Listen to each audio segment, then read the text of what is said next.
안녕하세요. 공개클리닉 웰 박민설입니다. 여러분은 하루 중에 계단 얼마나 이용을 하시나요?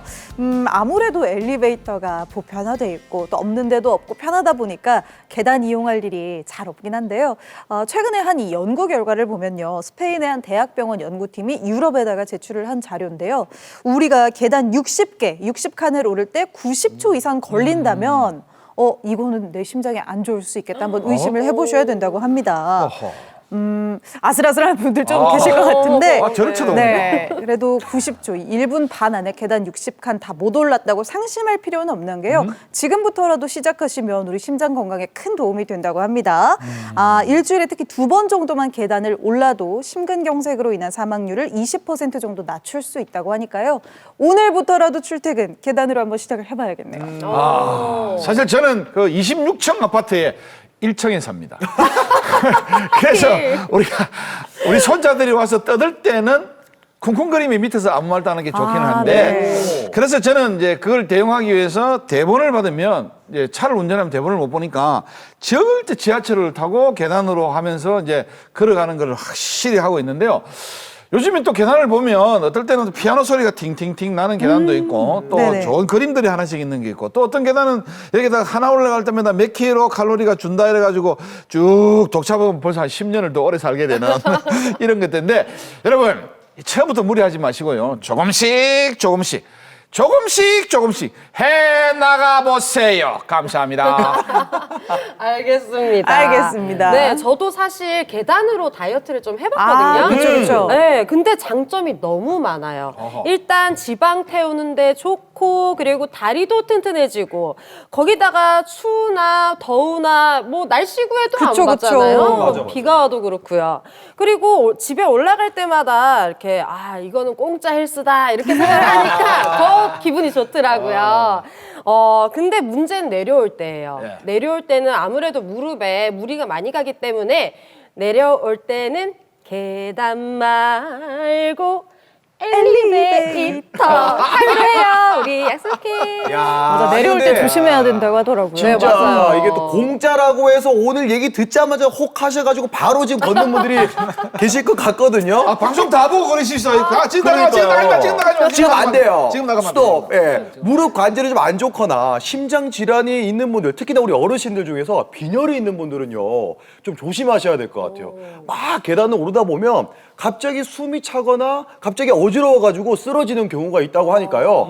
평지를 먼저 걷는 게 좋다고 합니다. 그러니까 먼저 계단 말고 평지부터 한번 걸어봐요. 네, 평지부터 한번 걸어보시기 바라겠습니다. 네, 맞아요. 어르신들은 평지부터 걷는 거. 그리고 우리는 뭐 다들 괜찮잖아요. 우리는 괜찮죠. 밥 먹고 올 때 있다가 이제 스튜디오까지 5층까지 걸어오기.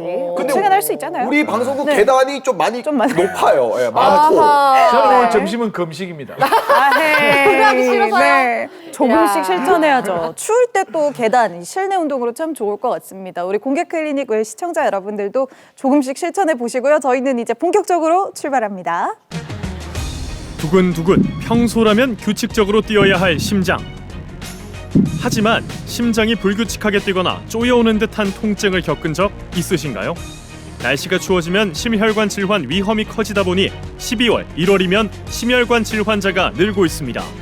한국인 사망 원인 2위를 차지하는 심혈관 질환은 40대에서 50대 돌연사의 주범 중 하나인데요. 지피지기면 백전백승. 공개 클리닉 웰에서는 겨울철 비상경보가 켜진 심혈관 질환의 증상과 예방법에 대해 알아봅니다.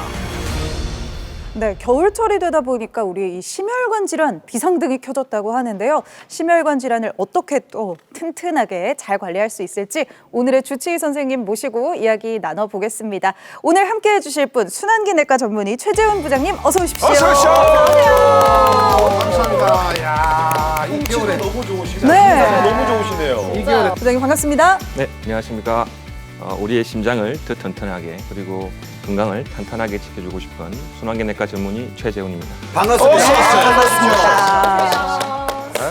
저희도 몰랐는데 겨울이 되면 이 심혈관 질환의 비상등이 켜진다고 그만큼 이 심혈관 질환이 날씨와 상관관계가 있나 봐요.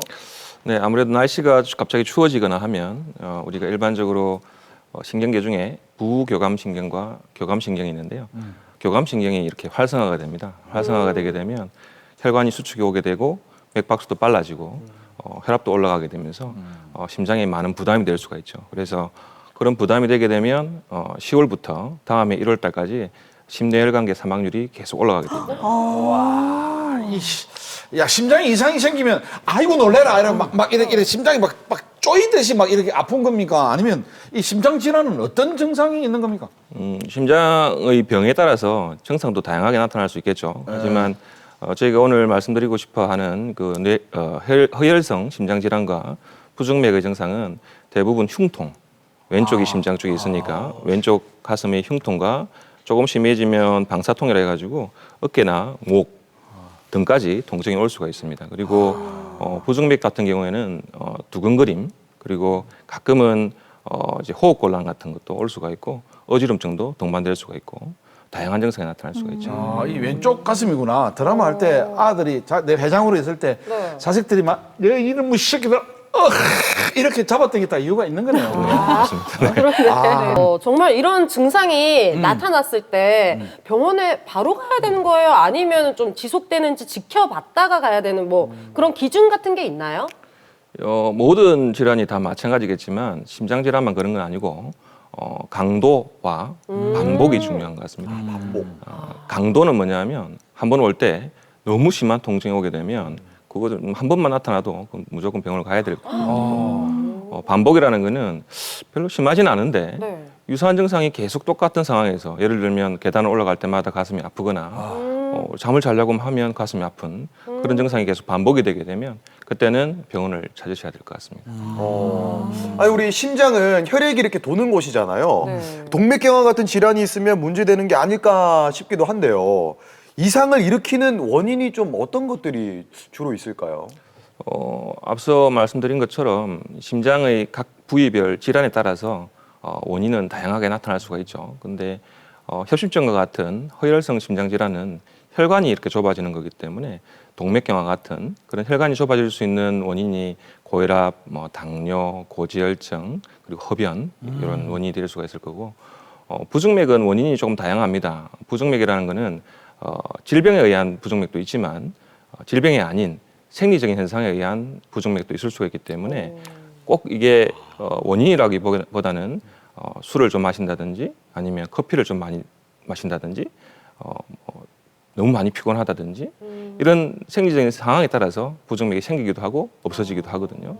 그리고 이런 부중맥이 생기는 원인 중에 하나는 질환병에는 뭐가 있냐면 고혈압도 있을 수가 있고 당뇨도 있을 수가 있고 갑상선 질환이 있을 수가 있고 그리고 다른 약제에 의한 부작용도 이제 부중맥으로 나타날 경우가 있고 합니다. 그래서 그거는 이제 원인이 뭐냐라고 물어보면 딱 꼬집어서 뭐라고 말하기 어렵지만 상당히 많은 질환들이 만성 질환들이 심장병의 원인이 될 수는 있죠. 네, 이렇게 원인이 많다고 하니까 또 말씀 들어보니까 답답하지 않나요? 이별할 생각을 하니까 또 마음이 아픈데 자, 한번 그래도 건강한 심장을 위해서 우리 심혈관 질환에 대해서 잘못 알고 있는 정보들 한번 체크를 해보도록 하겠습니다. 네. 여기 되게 아파 보여가지고 네. 가보겠습니다. 자, 여러분 주로 낮에 생기는 흉통과 밤에 생기는 흉통은 원인이 다르다. 원래 또 낮말은 새가 듣고 밤말은 쥐가 듣듯이 다를 수 있어요. 뭐 쓸데없는 소리 하자. 나 참 오늘 또 여전하네요. 나는 저런 얘기들을 계속 헷갈려요. 그 타임을 놔줘야 돼. 내가 놓쳤어. 자, 하나, 둘, 셋, 빠밤. 자, 저는 네. X입니다. 네. 허리를 예로 딱 들어봅시다. 우리가 낮에 이제 허리 디스크를 아팠는데 밤에 잘 때는 허리 디스크가 아니고 다른 걸로 아프다. 이거는 말이 안 되거든. 아프면 아프다. 자, 새끼손가락이 아픈데 밤에 잘 때는 왼쪽 새끼손가락이 아프다. 엄지손가락. 이거는 말이 안 되거든. 이게 다 똑같아요. 그 증상이 똑같으면 질환도 똑같아. 그래서 김진희도 X로 바꾸기를 바라면서 저는 X. 방금 네. 얘기 듣자마자 바꿔볼게요. 왜? 저는 듣다 보니까 아닌 것 같아요. 이게 뭐야? 네. 낮에 아픈 게 뭐 심장 질환일지언정 밤에 아플 때는 뭐 이게 위염이라든지 뭐 이렇게 소화 불량이라든지 이런 것 때문에 아플 수도 있잖아요. 그래서 원인은 충분히 다를 수 있다고 저는 그렇게 봅니다. 자, 부장님 정답은요? 네, 정답은 저는 그렇죠. 그렇죠. 잘 바꿨네요. 그럼 그럼 실제로 이 흉통이 아침에 생길 때랑 밤에 생길 때랑 원인이 다를 수 있는 거네요? 다르다고? 뭐 이거를 칼로 끊듯이 뭐 명확하게 끊기는 어렵지만 주로 심장에 의한 증상들은 낮에 많이 생깁니다. 협심증 활동할 때 우리가 아까 뭐 교감신경이 활성화되면 심장이 부담이 된다라고 한 것처럼 낮에 운동을 하거나 일을 하거나 뭐 계단을 오르거나 이럴 때 통증이 오는 경우가 심장 증상의 가능성이 많고 이제 밤에는 사실 제일 많은 빈도를 보이는 흉통의 원인은 식도염이거든요. 식도염. 네. 식도염의 원인 자체가 이제 위산이 네. 이제 거꾸로 역류를 하면서 식도를 상처를 주면서 생기는 게 원인이기 때문에 우리가 누우면 위에 있는 산이 식도로 잘 역류를 하겠죠. 맞아요. 네. 밥 먹고 바로 누우면 안 된다는 게 그렇죠, 그러네요. 그렇죠. 그래서 식도염이 우리가 심장 통증과 가장 구분을 해야 되는 병 중에 하나인데 그 식도염이 자기 전이라든지 자는 도중이라든지 일어나자마자 갑작스런 통증이 온다든지 이럴 때 식도염일 가능성이 좀 많습니다. 그래서 제가 만약에 OX 중에 골라라고 하면 네네. 저는 O를 고를 것 같습니다. 네, 가보겠습니다. 두 번째입니다. 심전도 검사에서 이상이 나왔다면 심장병으로 진단된다. 심전도 진단이 된다라는 검사에서 거죠. 이상이 나오면 당연히 뭐 병이 있으니까 이상이 있는 거 아닐까요? 쓸데없는 소리 자꾸 해서. 헷갈리기 전에 빨리. 하나, 아니, 둘, 네. 셋! X입니다. 자, 드셨어요? 제가 온데 이게 네. 왜 그러냐면 심전도 검사는 일단 심장 검사잖아요. 어쨌든 간 저기서 이상이 나왔다는 건 뭐 카테고리로 분류했을 때 뭐 여러 가지의 진단명이 따로 있겠지만 일단 진단이 됐다면 이상이 있다면 심장병으로 일단은 분류는 될 것 같아요. 아닙니다. 크게 봤을 때. 그 아까 제가 이제 드라마 이야기를 잠깐 했는데 네. 드라마 작가분들도 이렇게 그냥 그 쓸 때 그냥 쉽게 쓰는 건 아니거든. 네. 정확해야 되거든. 그러니까 예전에 드라마 보면 심장병이 딱 걸렸다 하면 이거는 바로 불치병으로 이상하게 이제 대사가 줄어들면서 점점 이러면 별로 이게 그래 걸리면 별로 안 좋은 보내버리는구나. 그런 시절이 있었는데 요즘은 네. 그거 아니야. 크레테가 큰일 나지. 이제 심장병은 단순히 진단하는 게 아니라 저도 며칠 전에 받아봤지만 CT나 MRI, 뭐 엑스레이 뭐 참 검사를 해서 거기에서 딱 질때 생명의 위험이 왔다 갔다 하는데 그 함부로 하겠어? 그래서 X. 맞습니다. 와, 그래서 같이 우리가 간다. 가야죠 좋아, 오늘은. 좋아. 네, 제가 지난주 한번 복습해 볼까요? 우리 독감이 독한 감기가 아니었지 않습니까? 그렇지. 그쵸, 그쵸. 네, 네. 그거와 마찬가지로 심전도를 검사했다고 해서 심장병이 다가 아니란 말씀입니다. 이게 의심은 할 수 있지만 뭐 다른 아까 말씀하신 MRI라든지 CT 이런 거 찍어가면서 종합적으로 보고 난 다음에 이게 심장병이다 이렇게 진단 내려야지 섣불러요. 여기서 네. 이제 갈리는 거예요. 독감도 어쨌든 감기 바이러스 종류의 일부분이잖아요. 그렇지. 그 한 그러네요. 카테고리니까 크게 봤을 때는 어쨌든 바이러스지 않습니까? 아, 근데 이게 심장병이라는 거에서 맞아요. 하는 건 아무리 같다 그래도 하나는 그렇지. 하나는 죽는 거고 하나는 치료하면 사는 거 그렇지, 이렇게 그렇지. 구분되면 엄청난 거지. 아니 이제 심장병도 뭐 작은 게 조용히 있을 수 해. 있고 맞아요. 일단 들어보겠습니다. 네, 말씀해 주세요. 좀 밀리는 아니 것 뭐 같아요. 독재도 아니고 조용히 하라고 어떡해요? 조용히 하세요. 아니 내가 바꿔야 될 것 같아가지고 자꾸 이야기 들어. 고인범 씨. 답을 정해 왔는데 김민 씨 이야기를 듣고 있으니까 바꾸고 그렇죠, 싶어요. 그렇죠. 내가 그런 느낌이 들어서. 아니, 안 부장님 하려고. 네. 정답은요? 정답은 와, 야. 자, 자꾸 이야기 들으니까 바꾸고 싶더라니까 내가. 그러면 심전도 검사에서 이상이 나왔어도 병은 아닐 수 있다는 말씀인가요? 충분히 그럴 수 있습니다. 우리가 착각을 하면 안 되는 게 저희들 안에서 심전도라는 거는 지문이라고 하거든요. 우리가 지문은 사람마다 다 다르지 않습니까? 네, 그죠? 그렇죠. 우리가 여기 5분이 있는데 심전도를 찍어보면 다 달라요. 다르다고 해서 우리가 병이라고 하지는 않거든요. 우리가 손가락이 길다고 병이라고 하지 않는 네, 것처럼. 네, 네. 그래서 심전도는 저희한테 너무나 중요한 검사입니다. 왜냐하면 우리가 방향을 제시해 줍니다. 우리가 나중에 한번 보여드리겠지만 심장에는 다양한 검사가 있는데 어느 쪽으로 가야 될지 방향을 제시해주는 단서가 되는 검사지 그 심전도만 가지고 일부 부정맥을 빼놓고선 심전도만 가지고 병을 진단하지는 사실 좀 힘들죠. 야, 오늘 부장님 정말 말씀 정말 잘해주셨네. 이렇게 정말 잘 챙겼다고 이건 병은 아닙니다. 예. 잠깐만요. 보이실 것 같은데 이거 방금은. 지금 말씀하시잖아. 오늘 선생님께서 들어오시고 가장 크게 웃으셨어요. 진심으로 오셨어요. 야, 네. 감사합니다. 죄송합니다. 네, 우리 모두 병이 아닙니다. 개성입니다. 네. 마지막 팩트 체크 들어가 볼게요. 자, 마지막 팩트 체크입니다. 좀 길어요. 머리가 아파서 병원에 갔더니 혈압이 높다고 해서 이때는 고혈압약을 무조건 먹어야 한다. 무조건이에요. 무조건이 아, 약간 하나, 무조건 붙는 거는. 혈압약은 다들 먹으라고 하던데. 네. 하나, 둘, 셋. 하이. 혈압약은 뭐. 내가 오늘 이렇게 오늘 내가 다 세 개 다 X네. 왜냐면 제가 고혈압을 한 3년 정도 먹고 있습니다. 아, 진짜요? 그럼요. 지금도 고혈압 먹고 있습니다. 네. 그렇기 때문에 지금 고혈압 먹고 있는데 뭐 말 필요 이거는요. 이거는 저도 그 병원에 처음에 40대에 갔을 때 혈압이 안 좋습니다. 높은데요. 좀 지켜봅시다. 그러면 이런 좀 처리를 좀 하셔가지고 지금 젊으니까 이래 한번 해보세요. 근데 또 뭐 어느 정도 지켜가는데 옛날에는 그 30년 전에는 막 이것도 좀 했으니까 좀 이렇지. 그게 잘 안 고치지더라고. 그러면 이게 쌓이니까 의사가 자 이제 안 되겠다. 지금부터 전문의께서 혈압약을 드십시오. 라고 결정한 거지. 바로 그냥 틱 결정하는 거 아니라니까. 맞는 것 여러분 같은데? 괴롭죠? 뭘 맞아요? 아닌가? 아니 이거 제가 한번 말씀드릴게요. 중간에서 자꾸 헷갈려하니까 우리 편으로 와야 되는 게. 상당히 불안해동하는 모습. 네. 아니 우리 고인범 선생님 아니 그 코감기 걸렸을 때 뭐 먹습니까? 감기요. 그러니까요. 머리 아플 때 뭐 먹어요? 두통약, 그렇죠. 혈압 높으면은 혈압약. 혈압약 먹어야죠. 근데 거기는 단서가 있잖아요. 감기약을 한번 감기 있다고 해서 감기 들렸다고 해서 평생 감기약 먹어요? 뭐 그렇진 않은데. 근데 양반이 감기가 지금 걸렸을 죽으려고. 때 그냥 유자차 먹고 낫는 사람도 있고, 있어. 네, 약 안 먹고 버티는 그래. 사람도 사실 있고. 두통약 머리 아파 두통약 머리 한 두 번 때리면 낫는 사람도 있다니까?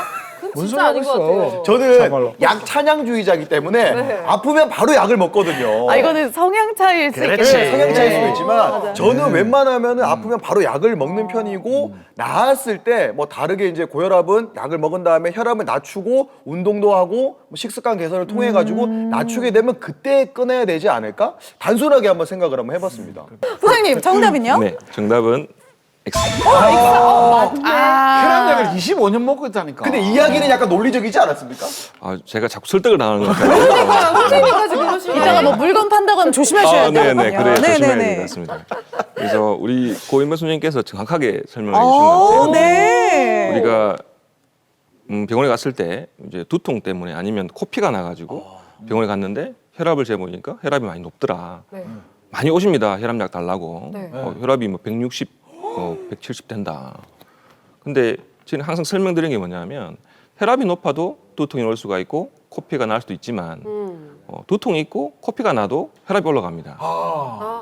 그러니까 뭐가 닭이냐 달걀이냐 그죠. 같이 뭐가 먼저인지 모를 수가 전혀 있다는 모릅니다. 거네요. 그 상황에서는 본인이 두통이 있고 코피가 나면 흥분되고 아까 말한 교감신경이 올라가기 때문에 자연적인 생리 현상이에요. 혈압이 올라가는 게. 그래서 그 혈압을 가지고 혈압약을 먹는다는 거는 말씀하신 것처럼 잠시 이렇게 먹고 뭐 안 먹는, 네, 그렇게 하면 뭐 먹을 수 있겠지만 고혈압이라는 거는 진단이 잘못되게 되면 평생 약을 먹어야 되는 거기 때문에 방법은 사실은 자주 측정을 해보고 그리고 혈압이나 두통이 없을 때 우리가 고혈압의 기준은 앞에 단서가 있어요. 안정시라는 몸이 아플 때가 아닌 뭐 운동할 때가 아닌 안정을 하고 있을 때의 혈압이 140에 90이라는 게 딱 정해져 있습니다. 140에 90. 네네. 그래서 그 수치를 안정을 했는데도 계속 높다. 당연히 약을 먹어야 되겠죠. 근데 네. 내 몸이 막 안 좋을 때 잰 혈압만 가지고 단순히 판단하는 거는 조금 섣부르지 않을까. 저는 집에서 잴 때는 괜찮은데 병원만 가면은 이상하게 심장이 두 번씩 막 연달아 뛰는 것 같고 막.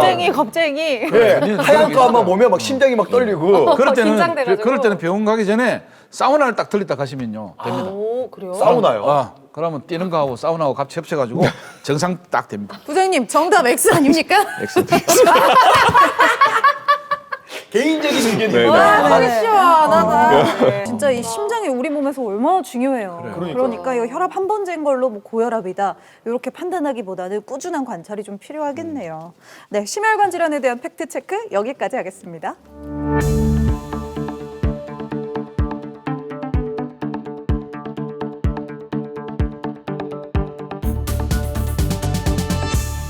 네, 자 심장 이야기 계속 이어가 보겠습니다. 근데 심장은 이제 규칙적으로 뛰어줘야 되는데 사실 저는 막 한 달에 한 번씩 기차 놓칠까 봐 뛸 때 심장이 너무 뛰는 거예요. 그러면 서울역에서 막 하름 탔으면 광명역에서까지 계속 심장이 15분 멈추지 동안인데? 않아요. 너무 힘들어요. 네. 서울에서 광명이 15분 동안을 그러고 있다고? 네. 그래서 저 진짜 이럴 때 막 입에서 단맛도 나고. 원장님 이럴 때 좀 진짜 저 좀 문제가 되지 않을까요? 심장이 이렇게 광명역까지 계속 뛰는 거는 좀 위험한 거 아닐까요? 15분 동안이면 좀 네, 네, 네. 오래 가시면 진료를 보러 오셔야 될 것 같고. 네. 우리가 맥박수라는 거는 이제 흔히 정상 범위라는 게 있거든요. 일반적인 범위가 60회에서 100회 정도 됩니다. 근데 그 범위를 조금 벗어난다고 해서 병이라거나 뭐 비정상이다 이건 아닙니다. 왜냐하면 말씀하신 것처럼 우리가 좀 빨리 걷거나 뛰거나 공포 영화를 보거나 좀 무섭거나 이렇게 되게 되면 맥박수가 생리적으로 올라가게 돼 있어요. 그래서 120, 30회 정도는 가볍게 올라갈 수 있다고 되어 있고 그와 반대로 아주 마라톤 선수 같이 운동을 아주 장기간 하신 분들 아니면 우리가 수면 내시경 할 때 그다음에 주무실 때 이럴 때는 맥박수가 40회, 50회까지 떨어집니다. 정상적으로. 그래서 단순한 그 숫자만 가지고 우리가 병이다 아니다라고는 말하기가 좀 어렵죠. 그런데 그래도라도 병이 아니더라도 좋지는 않을 거 아닙니까? 그러면 빠르게 막 뛰는 경우와 세워라, 내워라 이라는 경우 둘 중에 어느 쪽이 더 그러게 위험합니까? 심장이 너무 빨리 뛰어도 문제고 그렇지. 너무 덜 뛰어도 문제고. 이걸 딱 칼로 끊듯이 뭐 쉽게 말하면 뭐 칼이 위험하냐, 가위가 위험하냐 이렇게 물어보시면 사실 제가 대답하기가 좀 곤란합니다. 하지만 우리가 어떤 말들이 있냐면 심장이라는 기계가 태어날 때 이 심장은 뭐 예를 들면 10,000번, 이 심장은 뭐 1,000번을 뛰게끔 딱 태어났어요. 그러면 뛸 때 박동수가 빨라지면 빨리 수명에 닿겠죠. 많이 썼으니까. 많이 썼으니까. 네. 그래서 맥박수가 느린 분들이 더 오래 산다는 말도 있습니다. 그런 말도 있을 만큼 서맥, 그러니까 느리게 뛰는 맥은 오히려 저 개인적인 생각입니다. 제 개인의 생각은 좀 더 좋은 쪽의 부정맥이 아닐까. 만약에 둘 중에 선택을 한다면. 근데 빠른 맥은 저희가 좀 안 좋은 부정맥들이 꽤 있어요. 예를 들면 우리가 심장에는 이심방과 이심실이 있는데 심방과 심실에서 세동이라는 부정맥이 생길 때가 있는데요. 그럴 때는 맥박수라고 하기도 그렇고 떨림이 300회에서 600회가 됩니다. 우리가 일반적인 100회를 뭐 3배 이상 이렇게 올라가기 때문에 그런 부정맥이 생기게 되면 예를 들면 심실에 생기는 세동은 심실세동이라고 하는데요. 우리가 심폐소생술을 한다든지 심장이 막 죽어가기 직전에 심실세동이 확 오면서 심장이 이상하게 막 뛰어요. 그때는 제세동이라 해서 전기 충격을 가하지 않으면 돌아오지 않습니다. 그대로 이제 사망을 하시거든요. 그리고 심방세동이라고 해가지고 아주 흔한 우리가 치료를 요구하는 부정맥 중에서는 가장 흔하다고 되어 있습니다. 심방세동은 심장의 위쪽에 있는 방에서 생기는 세동이라 해서 심방세동이라고 하거든요. 그 심방세동도 역시 300회에서 600회까지 심장이 막 떨립니다. 떨리고 그 부정맥은 우리가 흔히 말하는 뇌졸중, 중풍 이런 것들이 아주 많이 오죠. 그 부정맥 때문에. 그리고 그 부정맥 때문에 심부전증이라는 병도 생기기도 하기 때문에 저는 개인적으로는 이렇게 빠른 맥의 부정맥이 조금 더 해롭지 않을까라고 생각이 듭니다. 알겠습니다. 참 심장이 규칙적으로 뛰어야 제일 좋을 텐데요, 그렇죠? 이렇게 너무 느려도 너무 빨라도 문제가 있을 수 있네요. 이렇게 심장이 제대로 뛰지 못하는 부정맥일 때 어떤 검사를 하고 또 어떻게 진행이 되는지 저희가 화면에 한번 담아봤습니다. 함께 보시죠. 자, 슬슬 날씨도 추워져서 그런지 확실히 병원을 찾는 분들이 좀 많이 보이는데요. 특히나 심장이 아프다면 걱정이 좀 많이 될 수밖에 없을 것 같습니다. 네. 어떤 이유로 오셨을지. 제가 원래 한 번씩 가슴이 깝깝하고 그런데 석 달 전에 좀 아버지 돌아가시면서 그때 막 우니까 너무 가슴이 너무 칵 쪼이고 터질 것 같으면서 이게 목으로 쫙 올라가면서 머리가 막 터질 것처럼 너무 찢어지듯이 아팠어요. 그래서 그게 제가 두 달 전이에요? 석 달 전에. 네. 네. 그러고 나서는 이제 조금 신경만 쓰면 등도 많이 아프고 이제 가슴 쪼이는 것은 이제 종종 쪼이고요. 그 석 달 이후부터 계속 반복이 되어 왔네요. 예, 근데 요 근래 와서는 조금 낫는데 등이 많이 좀 결려요. 등이 우리 그 견갑골 사이에 있던 그 중앙 부분이 예. 같이. 그래서 증상을 들어보면 사실은 이제 급성 스트레스 때문에도 충분히 그럴 수가 있거든요. 그런데 우리가 그런 증상들이 원래 가지고 있는 병이 있다가 네. 스트레스를 받게 되면 더 악화되는 경우도 있거든요. 그래서 저희 쪽에서 요즘 날씨도 많이 추워지고 하기 때문에 심장에 대해 점검을 쭉 좀 이어서 할 겁니다.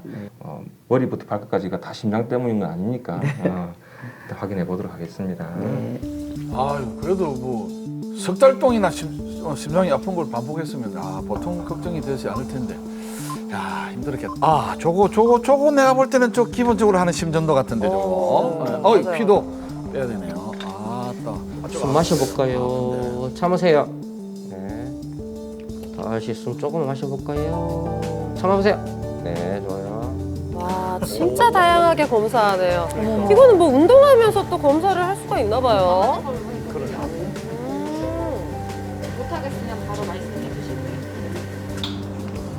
네, 초진이다 보니까 우리가 심장 초음파랑 운동부하 검사, 심장 CT 등을 다양한 검사를 통해 가지고 진단을 할 수가 있고요. 각각 촬영하는 목적이 다릅니다.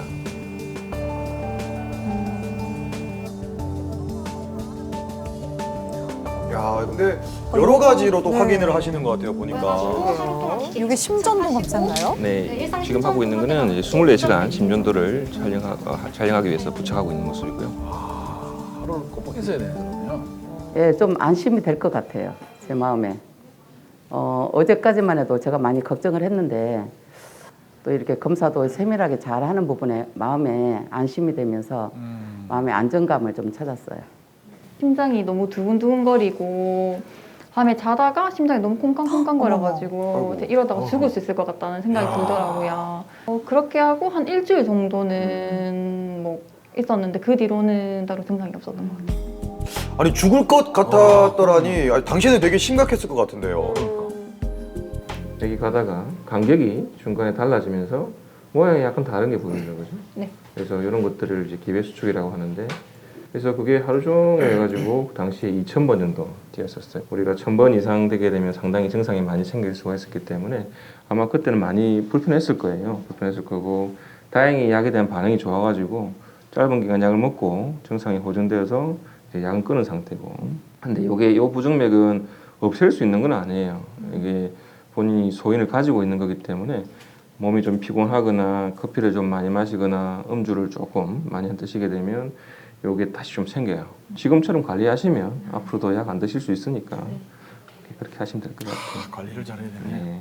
지금 부정맥 증상 전혀 없고 한 거의 6개월 정도 지났는데 부정맥 증상 전혀 느낀 게 없고 약도 지금 소지하고 있어서 있으면은 먹을 수도 있어가지고 네, 건강 관리 하고 있습니다. 그래요. 꾸준히 검사하시면서 건강관리 잘 하시기 바라겠습니다. 불안하면서 이게 이제 뭐라고 할 수 없이 막 괜히 뭔가에 막 쫓기는 듯한 심장이 뛰니까 그러니까 이제 제가 이제 이상이 있다는 걸 느끼는 거죠. 그냥 뭐 조금 이렇게 아픈 게 아니고 좀 심각하게 그거 하니까 이제 내가 느끼니까 그러니까 응급실에 가자 딸내미 보고 엄마가 아무래도 응급실을 가야 될 것 같다. 그래갖고 이제 이 병을 오게 됐습니다. 먼 걸음 진주 갔다 오셨다면서? 아니 선생님 덕분에 뭐 건강해져가지고 지금 용감하게 갔다 왔습니다. 네, 좋은 말이다. 여기 이렇게 정상적인 맥들 잘 가다가 이렇게 다른 모양으로 보이는 이런 부정맥들을 이게 빈도가 중요하다고 했잖아요, 그죠? 빈도가 1,000번에서 5,000번 하루에 이상 뜨게 되면 본인이 불편해요. 두근거리기도 하고 답답하기도 하고. 근데 그 당시에 얼마가 떴냐면 하루 종일 3만 번이 뛰었거든요. 3만 번. 그래서 이건 도저히 놔둘 수가 없어서 이제 우리가 약물 치료를 했고 약을 치료하다가 1차 약제에 반응이 없어서 약을 2번, 3번 바꿨어요. 그래서 지금은 부정맥 약을 이제 일반적인 약이 아니라 그 부정맥을 완전 억제하는 이제 그 분류 중에 좀 독특한 약이 있거든요. 그 약에 반응이 있어가지고 지금 치료를 하고 있고 그 사이 이제 위암 수술도 하시고 몸이 계속 안 좋다 보니까 부정맥이 자꾸 반복이 되고 그래서 약을 지금은 끊을 수는 없을 것 같고 나중에 컨디션이 다 회복되고 나면 다시 한번 고민을 해볼게요. 이게 3만 번 이상 되게 되면 하루 종일 심장에 롤러코스터 타는 느낌일 거예요. 꿀렁꿀렁하면서. 그래서 그렇게 지낼 수는 없는 거잖아, 그지? 그래서 우리가 마지막에 22년 7월 28일 했던 부정맥 검사에서는 그때 3만 번 떴던 게 하루 10번 떠요, 10번. 네. 거의 뭐 일반인들만큼 많이 3만 흡수가 되기 때문에 10번? 10번이요. 평가는 상당히 좋아요. 그전에는 뭐 하루도 안 먹으면 안 됐었고 이랬는데 많이 줘가지고. 지금도 잘 먹어야 돼요. 네, 잘 먹고 있어요. 선생님 말씀 듣기를 잘했다고 저는 사실을 만나가지고 뭐 말씀은 드릴 수 없어도 고맙게 생각하고 있습니다. 오케이. 많이 좋았었습니다. 지금은 뭐 뛴다든가 가슴이 뛴다든가 뭐 불안증 이런 건 없고 약만 복용하면 네, 이상이 없는 것 같습니다. 네. 심장 질환이 의심이 되는 예를 들면 왼쪽 편 가슴이 한 10분 정도 내외에서 심한 쪼이는 듯한 통증이 오거나 아니면 두근거림이 갑자기 심해지거나 이런 변화가 오게 되면 간단한 검사만 해도 웬만한 병들은 다 이제 추정될 수가 있고 그 상황에 맞춰서 정밀 검사를 하게 되면 피치 못하게 생기는 그런 안 좋은 일들을 예방할 수 있을 것 같습니다. 우리가 오히려 좀 자주 듣는 심장질환 중에는 심근경색이라든지 네. 이런 게 있는 것 같아요. 특히 드라마에서 보면 이거 여기 이렇게 한 거 맞나요? 맞나요? 정석이다. 괜찮으세요? 네. 얼굴 진짜 빨개졌어. 이게 심근경색, 그러니까 뭐 심장마비, 심근경색 뭐 네. 비슷한 건가요? 우리가 급성 흉통을 호소하면서 네. 이제 쓰러질 수 있는 질환들이 그렇게 흔치는 않습니다.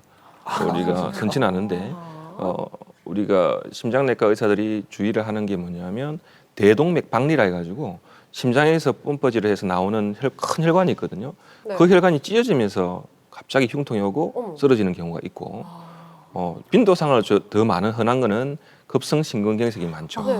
급성 심근경색이라는 거는 혈관이 이렇게 완전 다 막혀서 생기는 병이다 보니까 그게 급성 심근경색은 뭐 흔히들 이제 언론에도 많이 나와 있지만 사망률 자체가 뭐 20%에서 30%까지 돼 있기 때문에 그리고 그 사망을 하신 분들 중에 절반 이상은 병원도 못 와보고 돌아가십니다. 그러면 10명이 있으면 10명 중에 10명이 심근경색이 생겼을 때 3분이 돌아가신단 말이거든요. 그 3분 중에서 한두 분은 병원도 못 와보고 돌아가신다는 거예요. 그래서 그만큼 급성 흉통이 오면서 쓰러지는 병 중에서는 심근경색이 단연코 1등이 아닐까 저는 생각이 됩니다. 그럼 이 심근경색이 왜 생기는 겁니까? 심근경색이 생기는 원인은 우리가 물론 혈관 박리라는 것도 있고 혈전성도 있지만 대부분은 동맥경화증이 기본적으로 깔리거든요. 우리가 도형을 보시면 동맥경화라는 거는 어려운 병은 아닙니다. 동맥경화는 지금 현재의 이론적으로는 태어나자마자 진행이 된다고 되어 있거든요.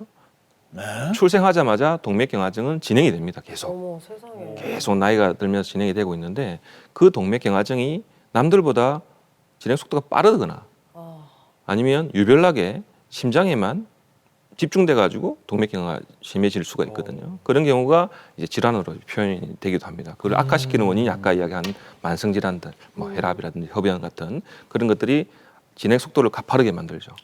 그렇게 동맥경화증이 이렇게 정상적인 혈관이 있으면 혈관 내피라는 이 얇은 곳이 있는데요. 요 내피라는 곳이 얇은 곳이 이렇게 있습니다. 이렇게 요 일부분이 이렇게 좁아지는 거거든요. 노란색 부분이 이제 기름덩어리입니다. 기름덩어리고 그 기름덩어리를 터지지 않게끔 이게 파이브러스 캡이라 해가지고 이런 캡이 둘러싸고 있거든요. 점점 심해지죠, 그죠? 네. 근데 예. 우리가 생각을 해보면 노란 부분, 이제 지방 부분이 점점 커지면 네. 이 캡이 얇아집니다. 캡이 점점 얇아지겠죠. 네. 막히는구나 그렇게 해서. 이게 얇아지다가 빵 터지죠. 터지게 되는 네. 터지게 되면 터지는 거네. 네, 혈관이 안쪽으로 이제 그 기름 덩어리가 노출이 되게 됩니다. 아이고. 우리가 상처를 딱 입으면 네. 제일 처음에 피가 이제 응고를 하기 위해서 혈소판들이랑 그쵸, 응고 네. 시스템이 있거든요. 네. 그게 쫙 와서 이게 다 또 올라붙습니다. 딱지가 만들어지잖아요. 그죠. 똑같은 게 혈관 안에서 생기는 거죠. 어머. 이걸 어떻게든 막으려고 그 안에 쏙 모여듭니다. 네. 혈소판부터 시작해서 온갖 응고 시스템이 와가지고 그러면 이 안에서 피떡이라는 게 생기죠. 혈전이라는 게. 네. 그러면 갑자기 혈관이 막혀버리는 거죠. 그래서 여기서부터 이렇게 진행되는 거는 동맥경화증, 협심증이라고 생각하시면 되고 여기에 갑자기 이 캡, 이 섬유성 막이 터져가지고 완전 막히는 거를 이제 급성 동맥경화증이라, 급성 심근경색이라고 하죠. 심근경색이라고. 이게 이렇게 돌연사 얘기하고 증상 얘기하니까 난가 싶어서 더 무섭기도 한데요. 이게 심근경색이 아무래도 좀 더 치사율도 높다 보니까 더 걱정이 되는데 혹시 더 위험한 고위험군이라든지 이런 게 있을까요? 사실 저희가 제일 싫어하는 만성질환, 뭐 다 싫어하지만 네. 제일 싫어하는 만성질환은 당뇨입니다. 당뇨요? 네. 당뇨병도 정말 열심히 조절하고 이렇게 적정 레벨이 있거든요. 네. 당화혈색소란 수치. 그 레벨을 유지를 하게 되면 합병증도 없이 잘 진행될 수가 있는데 네. 방치를 하거나 좀 오래 기속을 그러니까 혈당 조절이 안 된 분들은 보면 혈관이 엉망이에요. 그래서 협심증이든 심근경색이든 시술을 하러 들어가 보면 단일 혈관, 심장 혈관 3개가 있는데 한 군데 병이 있는 분이 거의 없습니다. 그 혈관 이외에 여러 군데, 뭐 수십 군데 결국에는 시술이 안 돼가지고 이제 혈관 우회수술이라는 수술을 해야 되는 경우도 있고. 아이고. 그래서 당뇨가 있거나 아니면 기존에 심장병이 있는 분들이 있어요. 예를 들면 판막이 안 좋거나 심부전증이 있는데 협심증이 온다든지 그런 경우는 예후가 많이 안 좋죠. 부정맥도 훨씬 더 생길 가능성이 많고 하기 때문에 우리가 대부분은 이제 흉통으로 오거든요. 네. 협심증 환자들은. 네. 근데 그런 분들은 흉통을 잘 안 와요. 호흡 곤란합니다. 숨이 차다고. 아 그래요? 이상하게 숨이 차다고. 그렇게 와서 진단을 해보니까 이 협심증이 너무 심해져 있구나. 이렇게 되는 분들이 있는데요. 그분들은 사실 치료를 해도 예후가 썩 좋지가 않습니다. 약도 뭐 사실 많이 써야 되고 그런 경우가 좀 안타까운 부분들도 있죠. 그 위험한 심근경색 같은 경우에는 증상이 이제 갑자기 오는 건가요? 아니면 서서히 이렇게 오는 건가요? 대부분은 심근경색이 오기 전에 사전 경고 사인이 있습니다. 그 경고 사인을 대부분 못 느끼죠. 그렇지. 혈관이 서서히 이렇게 막힐 테니까 네, 맞습니다. 아마 막혀가면서 어떤 그렇죠. 증상들이 있겠네요. 그렇죠. 네. 뭐 정확하게 이해하신 건데 아우, 이게 점점 심해지다가 갑자기 이렇게 되는 게 대부분이라고 했잖아요. 그죠? 네. 그래서 이 점점점점에 이제 그런 통증이 오게 돼 있습니다. 가슴이 계단 오르면 뭔가 좀 뻐근한 느낌이 오기도 네. 하고. 근데 그걸 무시하죠, 대부분. 오늘 좀 근육통인가? 컨디션이 안 좋네 그냥. 그죠? 근데 그게 반복되면 병원을 와야 되는데 그걸 그냥 계속 무시를 하다 보면 급성 심근경색이라는 게 생깁니다. 근데 만성도 있을 수 있어요. 만성이라는 거는 천천히 막히는 분들도 있습니다. 이게 혈전이라는 게 안 생기고 그건 10%도 안 된다고 되어 있거든요. 90% 이상은 급성으로 옵니다. 갑자기 파열되면서. 그런데 이걸 갖다가 급성이라는 용어를 쓰는 이유는 뭐냐면 만성적인 동맥경화의 어떤 진행 사항이지만 이 섬유화 캡이라는 그게 터지는 시점이 갑자기 생기기 때문에 급성이라는 말이 생기고 갑자기 막히기 때문에 급성이라는 용어를 쓰는 거거든요. 앞에 진행 빼고 그것만 가지고 그렇죠. 이야기했을 때. 그래서 그런 그렇구나. 협심증이라는 증상이 그러니까 흉통이 있을 때를 무시하면 안 되고 그리고 또 하나 안타까운 건 뭐냐면 아까 제가 왜 당뇨가 안 좋다고 생각하냐면 이제 무통성 협심증이 있어요. 통증이 없어요? 통증이 없어요. 너무 그러니까 무섭다. 당뇨가 있으면 이걸 통증을 느끼는 신경이 약간 무뎌집니다. 당뇨가 있는 당뇨가 있다고 무조건 다 그런 건 아니에요. 네. 당뇨가 조절이 안 되는 경우에 예. 신경이 변성이 되기 때문에 남들은 바늘을 찌르면 아픈데 본인은 느낌이 없는 거죠. 어머, 혼자 계신 어르신들은 그렇지. 사실 이런 증상이 왔을 때 그렇지. 뭔가 급하게 119를 불러주기도 힘들 것 같고요. 저도 무서워요. 네. 저도 1인 가구라. 우리 조심해야 돼. 무서워요. 네, 우리 담연이 조심해야 됩니다. 네, 이렇게 우리 네. 1인 가구 같은 우리 다미 씨 같이 아니면 또 혼자 계신 어르신들에게 이런 증상이 있다면 네. 평소에 어떻게 좀 해두는 게 좋을까요? 일단 만성 질환을 가지고 계신 예를 들면 고혈압이나 당뇨, 뭐 고지혈증 이런 질환을 가지고 계신 분들은 그 담당 의사에게 올인해야 됩니다. 그분한테 정기적인 검진도 해야 되고 증상이 있을 때는 이런 증상이 있으니까 검사를 해달라 요청도 해야 되고 우리가 아까 이야기했던 것처럼 갑자기 안 좋아질 수가 있기 때문에 독거노인 혼자 계신 분들은 119를 잘 이용해야 돼요. 119를 잘 이용해야 되고 저희 우리나라가 119가 정말 잘 되어 있습니다. 저희 아버지도 얼마 전에 한번 119를 도움을 받은 적이 있는데요. 119를 딱 전화를 하게 되면 아무 생각이 안 난대요. 네. 전화를 119를 하면 여기 어딘지도 모르겠고 맞아. 그래서 당황하니까. 네. 당황해서.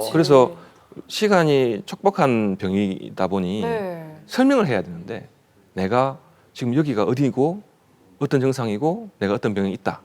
이걸 쭉 연결을 못 합니다. 네네네. 그래서 일단 내가 어디가 아픈데 내가 여기가 어디입니다까지만 해도 찾아오거든요. 그 다음부터 하면 돼요. 그래서 자기가 119에다가 전화를 했을 때 내가 지금 현 위치가 주소가 어떻고 이렇게 찾아오시면 됩니다라는 거를 좀 적어 놓으시는 게 제가 봐서는 큰 도움이 될 것 같아요. 적어 놓고 119를 부르고 그걸 보면서 내가 읽으면서 내가 아프다. 데리러 와달라. 그냥 그렇게 하면 생각이 안 나니까 네. 그냥 보고 그냥 강할리 얼마 그치. 네네네. 가슴이 아파요. 네네. 이것만 해도 그것만 해도 해결된다 이거네. 다 해결됩니다. 그리고 부산 지역에는 이제 응급 시스템이 잘 되어 있습니다. 네. 잘 되어 있고 새벽 시간, 낮 시간이든 우리가 그 시술적 치료를 가능한 병원을 연결을 시켜주거든요. 그렇기 때문에 119 도움을 받으시면 독거하시는 분들도 안전하게 지내실 수 있으니까 야, 너무 본인만의 불안해하시. 이거 매뉴얼을 만드셔야 돼요. 그러네요. 맞아요. 네, 역시 얘기를 들어보니까 심근경색 골든타임을 놓치면 안 되는 시간과의 싸움이네요. 그래도 이번에는요, 심근경색을 잘 치료하신 분을 한번 영상으로 만나보도록 하겠습니다. 함께 보시죠. 검사 진행할게요. 자, 어떤 검사를 진행하는 건지 궁금한데요. 네, 지금 혈관 조형 수리를 하는 거고요. 관상동맥 혈관을 보면서 혈관이 막혔는지 확인하는 겁니다. 손에 간이 들어가면 손이 좀 뻐근하실 거예요. 놀라지 마십시오. 네, 팔에 있는 그 요골 동맥을 통해 가지고 관을 심장까지 이렇게 거치를 시킨 다음에 조영제를 쏴서 혈관이 막혔는지 확인하고 검사와 치료를 바로 이어서 할 수 있는 혈관 조형 수리라는 겁니다. 대단하시다. 검사와 치료를 동시에 이렇게 진행하는 거네요. 어떤 치료입니까? 관상동맥 자체가 협착이 와서 70% 이상 좁아지게 되면 그 혈관에다가 스텐트를 넣습니다. 아주 작은 스텐트를 넣어가지고 피가 잘 흐르게끔 만들어주는 거고요. 가슴을 이렇게 열건하지 않고 시술적인 치료를 해가지고 짧게는 한 15분, 좀 복잡하거나 어려운 경우는 한 2시간 정도. 이게 우리가 그날 어제 10월 31일 날 찍었던 혈관 검사거든요. 팔로에서 들어가가지고 요 검사를 하고 나서 보니까 오른쪽 혈관이 입구가 다 끊어졌어요. 완전히 요렇게 원래 혈관이 있어야 되는데 완전 입구가 다 막혀 있었고, 거기다가 이제 저희가 치료를 시작했는데 철사를 가지고 그 막혀 있는 부분 뚫고 들어가서 이렇게 길을 먼저 찾은 다음에 이렇게 풍선으로 길을 만듭니다. 길을 만들어 가지고 보니까 이제 길이 보이기 시작하죠, 그죠? 완전 다 막혔던 게 밑에 부분이 보이기 시작했죠, 그죠? 그래서 여기다가 이제 스텐트라는 관을 넣어가지고 뚫었어요. 뚫어가지고 뚫었다. 보이기 시작하죠, 그죠? 야, 이렇게 보니까 진짜 없던 혈관이 새로 생겼네. 생겼어요. 그래서 네. 요 끊어져 놓으니까 가슴이 의능이 운동을 많네요. 하면 답답하고 아프고 그랬던 것 같아요. 그래서 뚫고 나서 지금은 좀 어떠세요? 지금은 평소와 같이 아주 좀 괜찮습니다. 그런데 아프기 전에는 일일에 한 3, 4회 가슴이 쪼이면서 견디지 못할 정도로 그런 진통이 있었어요. 치료하고 나서 이제부터 약 잘 드셔야 되고 지금은 담배 안 피시잖아요, 그죠? 예. 네, 그래서 약 잘 드시고 하시면 이제 잘 유지만 하면 돼요. 끊으셨나 보다. 하셨네요. 계속 유지가 되는지 조심은 어떻게 해야 됩니까? 지금은 이제 운동도 열심히 하셔야 되고, 저희가 지금 달고 있는 건 요즘에 이제 부정맥을 검사하는 검사거든요. 예. 지금 달고 계신 거 이거 확인하고 약이 최종 결정이 되게 되면 퇴원하셔가지고 운동 열심히 하시고 짠 거 좀 조심하시고 예. 그리고 약 잘 챙겨 드시고 예. 그렇게 하시면 대부분은 요즘에 약이 좋고 이런 스텐트가 좋아서 큰 문제 없이 잘 지내시거든요. 그래서 예. 너무 걱정하지 마시고. 예. 예. 우리 과장님 잘 만나서 아이고, 갔습니다. 별 말씀. 그렇지. 그래서 선생님이 원만하게 잘 돼서 지금은 꼭 평소와 같아요. 네. 그래서 지금 혹시 재발하면 어떨까 하고 아이고. 염려만 있지. 걱정하지 마시고. 지금 괜찮습니다. 예. 예, 알겠습니다. 예. 예. 걸음을 좀 이렇게 심하게 걸으면은 가슴이 첫째 딱 쪼여오고 그러다가 목으로 이렇게 피루탄 같은 그런 진통이 있어요. 반복적으로 한 10분 후에 다시 되고 또 넣으면은 가라앉았다가 해서 이게 안 되겠다. 그래 해서 CT 촬영을 하고 의사 선생님 지시대로 시술을 하게 된 겁니다. 예, 완전히 다르죠. 그래서 뭐 앞으로 이제 처방약을 아주 그 또 계속해서 먹어야 된다니까 한 지켜봐야 돼요. 약 드시면서 이제 건강 관리 잘 하시기 바라겠습니다. 아, 이분도 심근경색을 앓는 분인가 봐요. 심장 혈관 중에 여기 보시면 여기가 완전히 다 끊어졌었거든요. 이 부분이 다 완전히 폐쇄가 와서 여기를 뚫었고, 그다음에 또 한 군데는 여기에 보시면 이거 어떻게 딱 끊어지냐. 여기가 병변이 이 정도여야 되는데 아주 많이 심한 협착이 보이고 있죠, 그죠? 이 두 군데를 그때 치료를 했고요. 각각 하나의 스텐트거든요. 스텐트를 넣고 야, 또 뚫었다.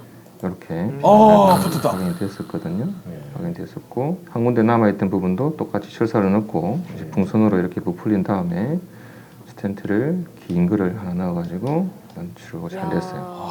아주 편안해졌습니다. 저도 가슴 쪽이 하나도 지금 뭐 통증도 없고. 그래요. 근데 이제부터가 사실 중요한 거거든요. 치료가 끝난 게 아니라 이제 치료를 계속 유지를 해야 되고, 일단 담배는 반드시 끊으셔야 되고, 담배는 꼭 끊으셔야 되고, 그리고 아버지가 이제 갑자기 돌연사하신 거력도 있으시기 때문에 앞으로 관리 잘 하셔야 됩니다. 1번 관리는 약을 잘 드셔야 되는 거고, 담배 끊어야 되고, 저희가 6개월 있다가 한 번 더 확인을 할 거예요. 그때 병변이 좀 심했던 부분들이 있고 남아있는 병변도 좀 있는 부분이 있기 때문에 그 확인도 하고 그 이후에 이제 약을 줄여 나갈 겁니다. 그래서 일단 중간에 불편하시거나 하면 언제든지 병원 오시고.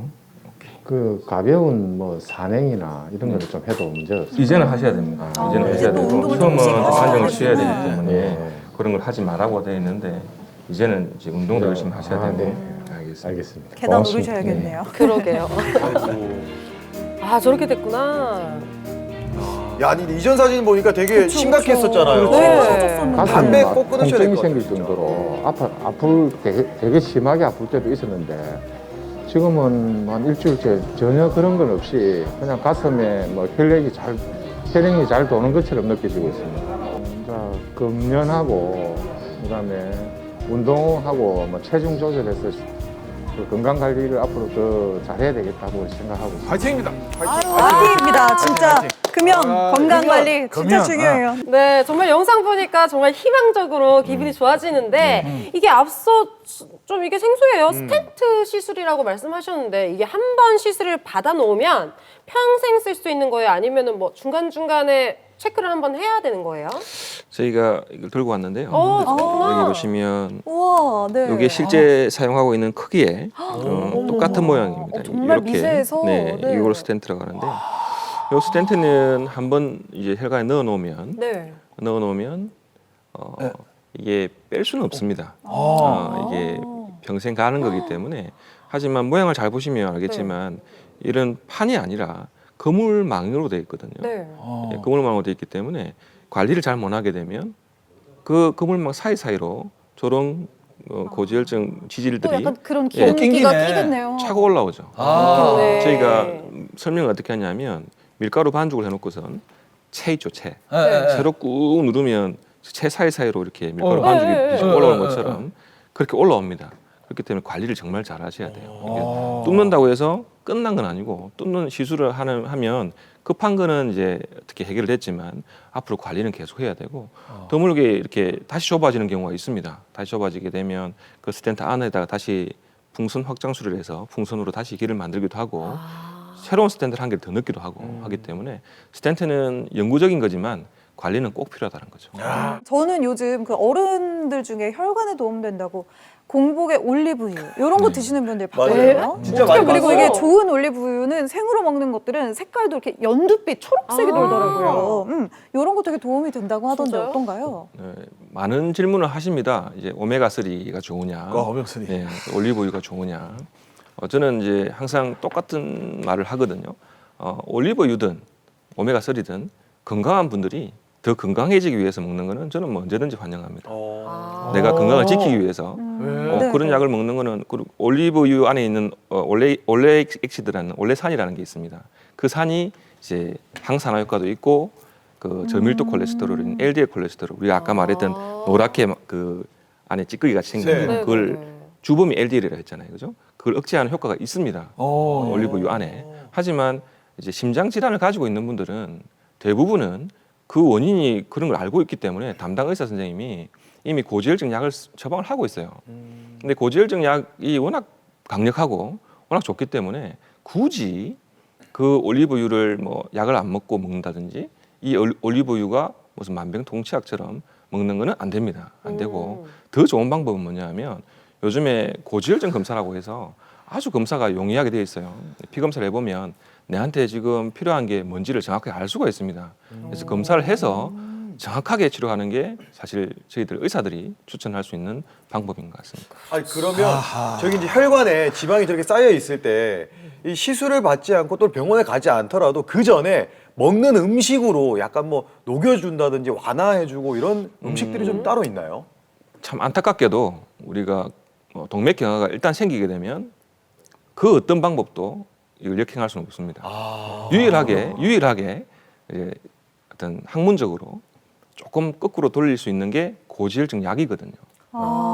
그 약이 조금은 누구를 틀릴 수 있다라고 되어 있습니다. 그래서 좀 과대 광고들을 가끔 하는 경우가 있어요. 이 약을 먹으면 무슨 그런 일이 거꾸로 돌아가는 것처럼 그건 저는 아니라고 봅니다. 자, 이렇게 오늘 우리 심혈관 질환에 대해서 자세한 이야기 나눠봤습니다. 겨울이 오는 만큼 더 많이 대비를 좀 하셔야겠어요. 저희가 이제 마지막으로 오늘의 퀴즈 내드릴 텐데요. 오늘도 퀴즈 준비되셨죠? 문제 네, 주시죠. 준비됐습니다. 자, 이 질환은 심장에 있는 관상동맥이 막혀서 심장이 괴사하는 치명적인 질환으로 사망률이 무려 30%에 달한다고 합니다. 과연 이 무서운 질환은 무엇일까요? 자, 1번 심근경색, 2번 동맥경화, 에헤이. 3번 하지정맥, 어허. 4번 고혈압 되겠습니다. 에헤이. 네, 정답 다들 아시겠죠? 저희 카카오톡 채널 플러스 채널 들어오셔서 공개 클리닉 웰 검색하시고요. 저희 채팅방에 정답 올려주시면 추첨통에 선물도 보내드리도록 하겠습니다. 말씀드린 것처럼 심장 또 건강 챙겨야 하는 분들이라면요. 우리 건강을 위해서도 또 튼튼한 심장을 위해서도 이제 실내에서 계단 오르기 참 좋을 것 같아요. 날씨가 추워지니까 건강 유의하시고요. 저희는 다음 이 시간에 또 찾아오도록 하겠습니다. 함께해 주신 여러분 고맙습니다.